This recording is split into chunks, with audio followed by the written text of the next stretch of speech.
هذا قنينة زجاجية من الحضارة الإسلامية المبكرة مشهورة. تشاهدون هذا الانحناء الموجود في هذه الفوهة، وهذه قطعة أخرى نصنع منها بعض الخرز، وغير أنها يعني تصنع منها الأدوات خرز من قديم العصور، من العصور الحجرية والعصر البرونزي. واستمرت القواقع البحرية لأنها مشهورة وغنية. مناطق الخليج سواحل جون الكويت وأرض الكويت غنية بهذه القواقع البحرية، واستخدم الإنسان كثير في الصناعات. تشاهدون في أساسات، بقايا الأساسات، بقايا مباني الغرف والدور الموجودة في هذا الجزء. هذه صخور رسوبية وصخور من منطقة كاظمة. هذه هي البقايا الأساسات الموجودة الأساسية. كان في جدران قائمة من الطين، وكان في عريش أو الأعمدة من أشجار النخيل. كانت هذه مبانيهم القديمة نتصورها يعني.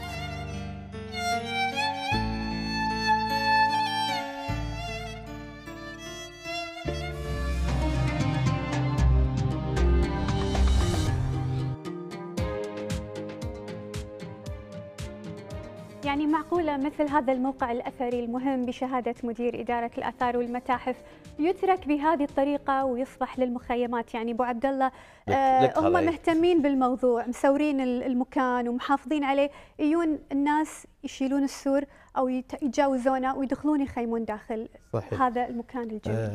نعم صحيح. أنا دكتور سلطان الدويش تربطني علاقة فيه يعني، وشكالي كذا مرة أكثر قلبه محترق يعني قاعد أكثر يتكلم مرة. نعم أكثر من مرة. متضايق. على فكرة أختي نجلة ترى الصبية كلها آثار يعني. نعم. يعني نفس فيلتشة، يعني شلون آثار الفيلتشة هم الصبية في آثار، وقاعد يقول لي آثار يعني لها سنين بعد. نعم.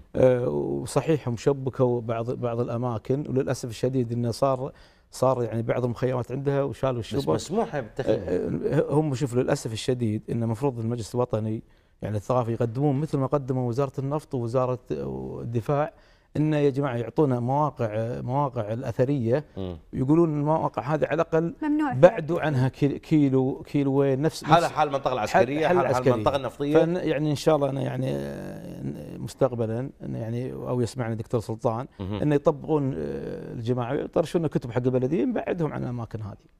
نعم إن شاء الله. وايضا من مهامكم اتوقع نفس القانون موجوده حمايه الاماكن الاثريه. اي نعم. قانون حمايه البيئه ورد فيه في الماده 168 اعتقد 168 ان المواقع الاثريه والمواقع التاريخيه محل حمايه قانونيه، حتى تبين اللائحه التنفيذيه مواقعها واليه حمايتها ومن هي السلطه المناط فيها. حاليا هي وزاره الاعلام امانه.